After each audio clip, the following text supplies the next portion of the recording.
4월 3일 저희들에게 주신 하나님 말씀 요한복음 1장 29절로 34절까지 말씀입니다. 이튿날 요한이 예수께서 자기에게 나아오심을 보고 이르되 보라 세상 죄를 지고 가는 하나님의 어린 양이로다. 내가 전에 말하기를 내 뒤에 오는 사람이 있는데 나보다 앞선 것은 그가 나보다 먼저 계심이라 한 것이 이 사람을 가리킴이라. 나도 그를 알지 못하였으나 내가 와서 물로 세례를 베푸는 것은 그를 이스라엘에 나타내려 함이라 하니라. 요한이 또 증언하여 이르되 내가 보매 성령이 비둘기같이 하늘로부터 내려와서 그의 위에 머물렀더라. 나도 그를 알지 못하였으나 나를 보내어 물로 세례를 베풀라 하신 그이가 나에게 말씀하시되 성령이 내려서 누구 위에든지 머무는 것을 보거든 그가 곧 성령으로 세례를 베푸는 이인 줄 알라 하셨기에 내가 보고 그가 하나님의 아들이심을 증언하였노라 하니라. 아멘. 무지할지라도 무감각해지면 안 된다라는 제목으로 오늘 아침 말씀 전합니다. 영국의 철학자 프란시스 베이컨이 남긴 유명한 말이 있습니다. 바로 아는 것이 힘이다라는 이야기인데요. 인간이 살아가는 데 있어서 지식이 차지하는 비중이 굉장히 크기 때문에 많이 배워서 지식을 쌓으라는 그런 의미입니다. 우리 주변을 봐도 지식이 많은 사람들이 있습니다. 어떤 주제가 나와도 그 주제에 맞는 이야기를 청산유수처럼 하는 사람들을 보면 참 부러워지는 마음도 생깁니다. 분명 지식의 힘은 생각 이상으로 큽니다. 그렇다 보니 사람들은 이왕이면 모르는 것보다 아는 것이 더 낫다고 생각하게 됩니다. 맞습니다. 모르는 것보다 아는 것이 더 낫습니다. 신앙생활을 하면서도 하나님을 모르는 것보다 아는 것이 수십 배, 수백 배 더 낫습니다. 그래서 오늘도 끊임없이 다양한 방법을 통해서 또 다양한 경로를 통해서 하나님을 알아가야 하는 것이 바로 예수 믿는 우리 모두의 삶입니다. 하지만 모든 사람들이 처음부터 지식에 통달해 있을까요? 태어나자마자 모든 영역의 지식을 완전히 습득한 상태로 태어나는 것일까요? 그런 사람이 아무도 없습니다. 절대 그렇지가 않죠. 지식이라고 하는 것은 학습과 경험을 통해서 습득되는 것입니다. 따라서 아는 것이 힘이기 때문에 더 많은 것을 알아야 되는 것은 맞지만 우리는 여전히 알지 못하는 부분, 무지한 부분이 있기 마련입니다. 그러므로 내가 무지한 부분이 있다고 해서 그것을 절대 핸디캡으로 여기지 않으셨으면 좋겠습니다. 왜냐하면 무지한 부분은 누구나 있을 수 있고 그 무지한 부분을 우리는 살아가면서 학습과 경험을 통해서 얼마든지 채워갈 수 있기 때문에 나의 무지함이 단점이자 약점이 될 수 없다는 것입니다. 오늘 본문은 세례 요한이 예수님을 보자마자 하나님의 아들이심을 단번에 알아채는 모습을 기록하고 있습니다. 29절 말씀을 함께 읽어보도록 합니다. 이튿날 요한이 예수께서 자기에게 나아오심을 보고 이르되 보라 세상 죄를 지고 가는 하나님의 어린 양이로다. 아멘. 세례 요한은 예수님을 보고서 저분이 바로 세상 죄를 지고 가는 하나님의 어린 양이다라는 것을 알아봅니다. 단순히 예수님의 이름을 맞추는 정도가 아니었습니다. 세상 죄를 지고 책임지며 가시는 분, 그리고 하나님의 아들이신 분, 그리고 어린 양 제물이 되신 분이 바로 예수님이라는 것을 바로 눈치챘다는 것입니다. 그런데 오늘 본문을 잘 보면 세례 요한이 예수님을 바로 알아채기 전에 세례 요한 자신의 상태가 어떤 상태였는지를 잘 기록하고 있습니다. 31절 말씀을 함께 읽어봅니다. 31절입니다. 나도 그를 알지 못하였으나 내가 와서 물로 세례를 베푸는 것은 그를 이스라엘에 나타내려 함이라 하니라. 아멘. 그리고 33절도 보시기 바랍니다. 요한복음 1장 33절입니다. 나도 그를 알지 못하였으나 나를 보내어 물로 세례를 베풀라 하신 그이가 나에게 말씀하시되 성령이 내려서 누구 위에든지 머무는 것을 보거든 그가 곧 성령으로 세례를 베푸는 이인 줄 알라 하셨기에. 아멘. 세례 요한의 상태가 어떤 상태였다고 기록하고 있습니까? 원래는 알지 못했다는 것입니다. 다시 말해서 예수님을 잘 몰랐다는 겁니다. 한마디로 예수님에 대해서 완전히 무지한 상태였다는 것입니다. 성경을 보면 같은 표현이 반복적으로 기록될 때는 그만큼 그것을 강조하고 있다는 것을 의미합니다. 따라서 31절과 33절에서 반복적으로 나도 그를 알지 못했다라는 표현이 기록되고 있기 때문에 사도 요한은 세례 요한이 예수님에 대해서 처음에는 무지했다라는 것을 강조하고 있는 것입니다. 어떠십니까? 한편으로는 조금 위로가 되지 않으십니까? 주의 오실 길을 예비했던 세례 요한조차도 처음에는 예수님에 대해서 무지한 사람이었다라는 것이 저희들에게 조금의 위로처럼 다가올 수 있습니다. 왜냐하면 아직도 저희들은 하나님에 대해서 그리고 예수 그리스도에 대해서 무지한 부분이 있기 때문입니다. 내가 경험한 만큼만 알고 있는 제한된 지식으로 신앙생활을 하고 있는 것이 바로 우리들의 모습이기 때문입니다. 그러나 앞서 말씀드렸던 것처럼 하나님에 대한 무지함이 여러분의 핸디캡으로 다가오지 않으셨으면 좋겠습니다. 예수님에 대한 무지함이 부끄러움으로 다가오지 않았으면 좋겠습니다. 처음부터 공부 잘하는 사람이 없는 것처럼 처음부터 하나님과 예수님에 대해서 완벽하게 아는 사람은 없습니다. 다만 저희들이 잊지 말아야 할 것은 하나님에 대한 무지함을 그대로 두면 안 된다는 것입니다. 예수 그리스도에 대한 무지함을 그대로 방치해 두면 절대 안 된다는 것이죠.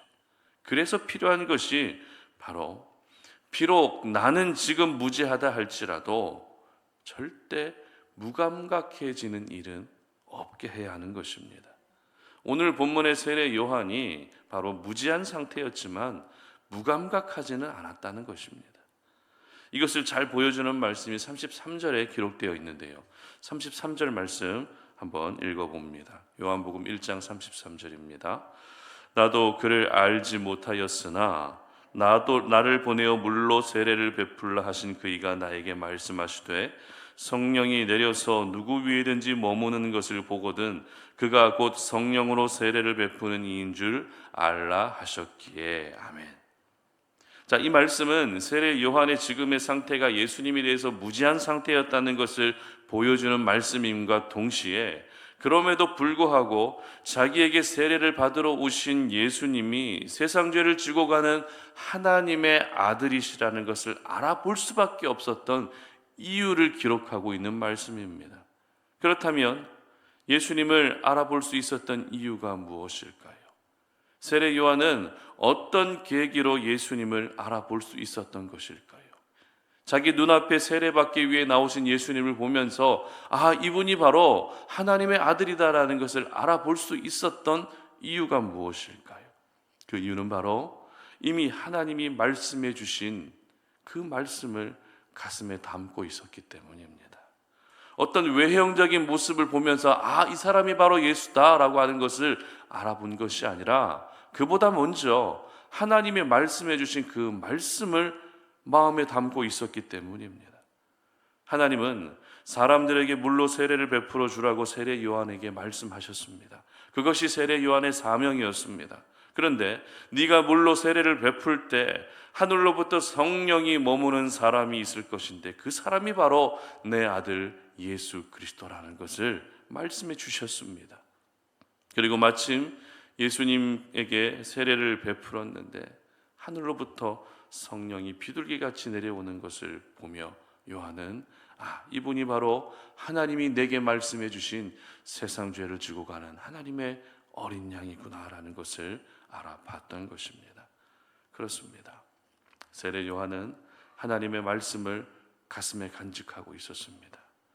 예수님이 언제 자기 앞에 나타나게 될지 전혀 알지 못했지만 가슴에 간직한 하나님의 말씀을 늘 의식하고 있었던 것입니다.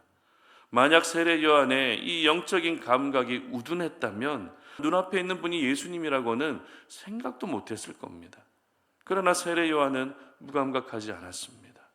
그 어느 때보다 민감함을 가지고 하나님이 보내신 현장에서 사람들에게 세례를 베풀었고, 그 영적 민감함이 바로 예수님을 알아볼 수 있게 했던 것입니다. 특별히 오늘 본문에서 이 보다라고 하는 단어가 굉장히 많이 기록되고 있는데요, 29절에도 기록되고 있고 32절, 33절, 34절에서 이 보다라는 단어가 계속해서 나옵니다.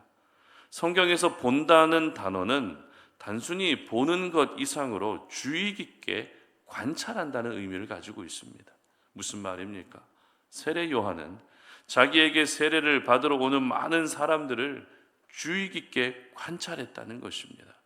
기계적으로 단순히 세례만 베푼 것이 아니라 한 사람 한 사람 나올 때마다 혹시라도 이 사람이 하나님의 아들이 아닐지 주의 깊게 관찰하며 세례를 베풀었다는 것입니다. 이것은 세례 요한의 성격이 그래서가 아닙니다. 바로 하나님의 말씀을 가슴에 담고 있었기 때문에 자기 앞에 나오는 모든 사람들을 늘 주의 깊게 관찰하며 볼 수 있었던 것입니다. 이처럼 세례 요한은 예수님에 대해서 처음에는 무지한 사람이었습니다.